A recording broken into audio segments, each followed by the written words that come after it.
પાદરાના corporator Jitubhai માસ્તર ફરી એકવાર વિવાદે ચડ્યા છે।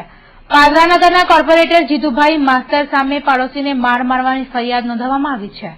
જીતુભાઈ માસ્તરના પડોશી રસિક પટેલે ગટર લાઇન મામલે જીતુભાઈ તથા તેમના પુત્રએ માર માર્યો હતો, જે અંગે પોલીસ ફરિયાદ નોંધાવી છે।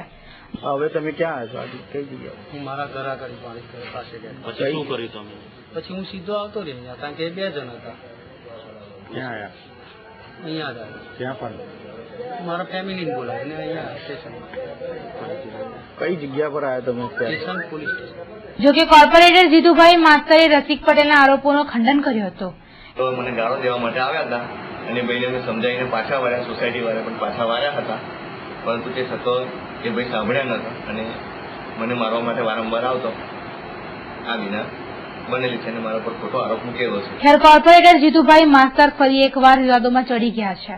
અગાઉ જીતુભાઈ માસ્તર હાઉસિંગ બોર્ડના રહીશો સાથેના વિવાદમાં પણ ઘેરાઈ ગયા હતા અને પાણી મુદ્દે તેમનો ઘેરાવ કરવામાં આવ્યો।